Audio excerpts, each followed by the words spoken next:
Чамд нэг гой гутал эсвэл пүүз таалагдаад 250 г-аар авчлаа гэж бодъё те. Чи зөвхөн гутал пүүз аваагүй. Өшөө маш олон боломжийг алдсан гэсэн үг. Хэрэг та манаас үгийг анх удаа үзэж байгаа бол хувийн санхүү, хөрөнгө оруулалт, хувийн хөгжлийн тухай ярьдаг сууг байгаа. Ингээд хэрэг та манаас ууг хин нэгэнд хэрэгтэй гэж бодож ивэл цааш нь түгээж биднийгээ дэмжээрэй. Ингээд let's talk about money. За хүмүүс бид нэр өдөр болгон өдөр тутамдаа жижиг болон дунд шийдвэрүүдийг маш олон шийдвэрүүдийг гаргаж яадаг. Гэрээсээ кофе авч явах уу, эсвэл кофе шопт кофе уух уу, такси барих уу, эсвэл алхаад явах уу, гэрээсээ хоол авч явах уу, эсвэл гадуур хооллох уу, орой гарч шоудах уу, шоудахгүй юу гэд маш олон жижиг шийдвэрүүдийг маш хурдан гаргаж яадаг. За эдгээр олон жижиг шийдвэрүүдийг бид нэр өөрийн мэдлгүй далд хумсраар маш хурдан гаргаж яадаг гэсэн үг. За жишээлбэл орой гарах уу, яах уу гэд бодож байгаа ч гэсэн одоо далд хумсар маань айл 3 хоногийн өмнө орой гарах уу, гарахгүй юу гэдгийг шийдсэн байдаг гэсэн үг. За тэгэд энэ олон шийдвэрүүдийг гаргахдаа бидний анзаардаггүй мөн ойлгодоггүй зүйл бол алдагдсан боломж байдаг. За жижиг шийдвэрүүдээр жижиг боломжууд, за том шийдвэрүүдээр алдагдсан том боломжууд байдаг. За гэрээсээ кофе аваад явбал кофе шопд орж мөнгө өрөхгүй, за эргээгээд кофе шопд ямар нэгэн хүнтэй танилцахгүй байсан ч юм уу. За гэрээсээ хоол авч явахгүй, гадуур хоол идлээ гэж бодоход, за тэр гадуур хоол идсэн мөнгөөрөө өөр зүйл хийх одоо тэр боломжоо алдсан гэсэн үг. За ерөнхийдөө бид нар ямар нэгэн зүйлд заа гэж эсвэл тгий гэж хэлж байгаа бол ямар нэгэн зүйлд үгүй гэж хэлж яадаг. За эсвэргээрээ бас ямар нэгэн зүйлд үгүй гэж хэлж байгаа бол за ямар нэгэн зүйлд бас тгий заа гэж хэлж яадаг юм аа. За гэхдээ бид нар өдөр тутамдаа жижиг болон дунд шатны маш олон мянган шийдвэрүүдийг маш хурдан богино татамжтайгаар хийж яадаг. За энэ олон мянган шийдвэрүүдийг алдагдсан боломжтой суйрлуулан хийн гэдэг бол мэдээж бүтчгүй даваа. За тэгвэл бид энэ олон мянган шийдвэрүүдийг маш хурдан хугацаанд далд хумсраараа яаж хийгээд байна вэ гэдгийг neuroscience талаас бүгдээрээ харж үзцгээе. За бидний тархинд шийдвэр гаргахад ямар нэгэн юмыг шийдэхэд юу болдго юм бэ гэхээр дараах зүйлх болдго юм байна.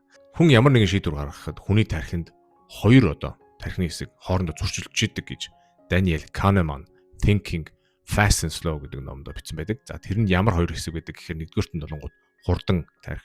За хоёрдугаарт нь болонгууд удаан тархи гэж хоёр юм тархины хэсэг хоорондоо зөрчилдөж байдаг гэж бичсэн байдаг. За Daniel Kahneman гэдэг эрдэмтэн сэтгэл зүйчийн үзэж байгаагаар бол хурдан тархи нь шийдвэр гаргахдаа маш хурдан автоматар мэдрэмжэн дээр тулгуурлан гаргадаг. Түүнээсээ болж мэдээж алдаа гаргах нь маш өндөр байдаг. За удаан тархи нь болохоор логик түн шинжилгээ хийж тооцоолол баримт дээр суйрлуулан шийдвэр гаргадаг. Тэгээ энэ ч талаараа илүү зөв шийдвэр гаргах нь элбэг байдаг гэж Daniel Kahneman Америкийн эрдэмтэн сэтгэл судлаач хэлсэн байдаг.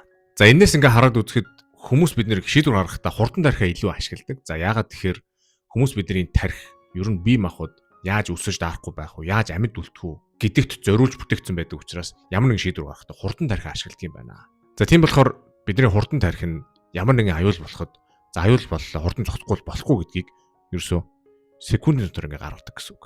За удаан тархины хувьд бол илүү логик түн шинжилгээнд дэр үндэслэн илүү баримттай тооцоон дээр судалгаан дээр суйрлуулж шийдвэр гаргадаг гэж үзсэн байдаг.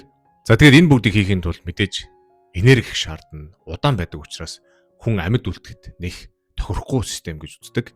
За тэгээд өнөөдрийн амьдарч байгаа бидний нийгэмд мэдээж арга тамтан байхгүй, арга тамтнаас айх хийх юм байхгүй, маргааш юу идэх үү, яаж амьдрах уу гэж бодохгүй. Зүгээр өдөр тутмынхаа жижиг шажиг дунд шийдвэрүүдийг бид нэр хурдан тархиараа өөрсдийнхөө мэдрэмжинд одоо тулгуурлан гаргадаг гэсэн үг. За тэр мэдрэмжийг бидний далд хумсар, бидний мэдэрсэн зүйл, одоо өссөн орчин тойрон, туулсан амьдрал зэрэгээс одоо хамаарч бэлдэж өгдөг гэсэн үг. За тэрний юу гэсэн үг юм бэ гэхээр бидний хурдан тархи бидний мэдрэмжэн дээр суйрлуулад өглөө гэрээсээ кофе авч явах эсвэл кофе шопт очиж кофе уух уу гэдгийг аль хэдийн секундын дотор шийдсэн байдаг гэсэн үг. За мэдээж хэрэг бидний удаан тархи маань энэ бүгдийг алдагдсан боломж одоо өөр юу гэдгийг бүгдийг ингээд тооцоолоод логикт тулгуурлаад ингээд бодно гэх юм бол мэдээж 24 цаг хүрэлцэхгүй гэсэн санаа юм аа. За тэгвэл алдагдсан боломжийг тэр алдагдсан боломжийн үн opportunity cost гэж ярьдаг. За тэрийг юун дээр ашиглаж болох юм бэ? Юун дээр гаргаж болох юм бэ гэвэл за дараах зүйлүүд дээр болно. За ерөнхийдөө амьдралын том шийдвэрүүдийг удаан тархи ажиллуулж логик дүн шинжилгээ хийвэл ер нь их буруудахгүй. За opportunity cost гэж юу хэлээд байгаа юм бэ? Opportunity cost ер нь алдагдсан боломж гэж юу хэлээд байгаа. За тэрийг бас бодож болно. За алдагдсан боломжийг яаж бодож болдог вэ гэхээр формула нь юм байна. Байж болох хамгийн сайн боломжоос за яг одоогийн сонгосон боломжоо хасангууд үлдсэн нь алдагдсан боломж гарч ирдэг. За жишээлбэл одоо монгол хүмүүсийн амьдралын томоохон шийдвэрүүдийн нэг нь одоо автомашин худалдаж авах гэдэг. За манай Монгол улсад автомашины лизинг гэдэг үйлчилгээ ер нь тийм нэг их элбэг байдгүй учраас ихэнх хүмүүс яадаг гэхээр бэлэн мөнгөөр машин худалдаж авдаг. Бүгдээрээ нэг тоо бодъё. За 50 саяар нэг машин авлаа гэж бодъё те. Дээрээс нь нэмээд мэдээж дулаан зогсоол хэрэг болно, гадаад зогсоол хэрэг болно. Машины даатгал, ямар нэгэн татвар, ямар нэгэн одоо торгуул, бензин, дээрээс нь засвар үйлчлэгээгээд айгүй олон зардлууд хэрэг болдог те. За тэнгүүд бүгдээрээ юуг анзаарах вэ гэхээр автомашин гэдэг бол ерөөсөө зардал юм байна. За хөрөнгө оруулалт бол лав биш. Энэ дээрээс алдагдсан боломжийг яаж тооцож болох вэ гэвэл 50 сая төгрөгөөрөө Монголд ямар нэгэн бондыг 19% хувьтай 3 жилийн хугацаатаагаар тийм бонд авлаа гэж үтээ. За бонд маань жилийн 9.5 сая төгрөгийн өгөөчтэй. За 3 жилийн дараа болонгод 28.5 сая төгрөгийн өгөөж өгөх нэ. За дээрээс нь 50 сая төгрөгөө 3 жилийн дараа буцаагаад авчихна. За тэнгуут нийтдээ цэвэр ашиг 28.5 сая төгрөгийг 3 жилийн хугацаанд 50 сая төгрөгөөрөө хийж болох байсан байна. За энийг алдагдсан боломж гэдэг юмаа.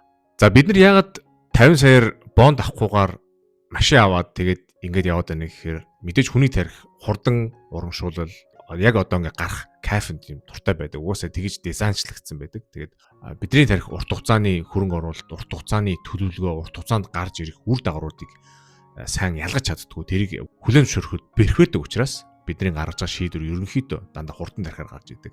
Ямар нэг амьдралын том шийдвэр, жижиг шижиг дунд чадны шийдвэрүүдийг ер нь бол бид нар мэдрэмжэндээ үндэслэнгүүт хурдан тарихаараа шийдвэрүүдийг гаргадаг гэсэн үг.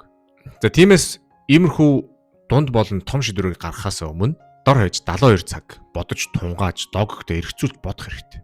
Хэрвээ энийг авчих юм бол дараа нь алдагдсан боломж нь юу вэ? Хэрвээ энийг авахгүй бол энэ өмнөгөөрөө ч юм уу те нөгөө талд нь юу хийж болох вэ гэж сайн тунгааж бодох хэрэгтэй. Тэгээд ингэж тунгааснаар ер нь бол логиктэй зөв шийдвэр гарах магадaltaй юм а гэсэн санааг яриад байгаа. За тэгээд мэдээж би хүний ямар шийдвэрийг гаргахыг заах гээгүй. За хамгийн гол нь ямар шийдвэрийг ямар тарихаараа гаргах вэ гэдгийг хэлгэсэн санаа. За хурдан жижиг шийдвэрүүдийг бол мэдээж хурдан тарихаараа гаргана. За дунд болон том амьдралын том шийдвэрүүдээ удаан логиктэй тарихаараа гаргана гэсэн үг. За өмнөх видеонд байрны тухай ярьсан. Тэгээд байрны тухай ярих одоо тэр видеонд би бас алдагдсан боломжийн тухай хальт ингээд дуртад өнгөрсөн. За тэгээд иймэрхүү том амьдралын шийдвэрүүдийг бол мэдээж том тарихаараа гаргах нь зүйтэй. За тэгээд мэдээж байр авч олон сая төгрөгөө байранд түгжиж өрөнд ингэж орж ирсэнээс тэр олон сая төгрөгөөрөө тэр байгаа мөнгөөрөө юу хийж болох уу, тэ ямар бизнес хийхэлж болох уу, яаж мөнгө өсгөж болох уу, илүү үр ашигтай байх вэ гэдгийг одоо харж үзхийг алдагдсан боломжоо харах гэж яриад байгаа маа. За мэдээж хүмүүс байр авахдаа сэтгэл санааны амар амгалан байдал, лайфстайлын шийдвэр гаргаж байр авдаг. За тэр нь болохоор мэдээж санхүүгийн шийдвэртэй, санхүүтэй ямар ч холбоогүй гэдгийг хэлгэсэн юм аа. За тэгээд ерөнхийдөө хүмүүс бид нар бий ч ялгаагүй шийдвэрүүдийг маш хурдан гаргадаг байх нь, жижиг тарихаар гаргадаг байх нь, алдагдсан боломжоо тооцоолж үздэггүй байх нэ. За тэгээд эцэст нь мэдээж түрүү хэлсэнчлэн бид нар ямар нэг юмд заа гэж хэлж ивэл нөгөө талдаа ямар нэг юмд үгүй гэж хэлж идэг. Тэгээд энэ хүртэл хамт байсан та бүхэндээ баярлалаа. Дараа уулзлаа. Түр.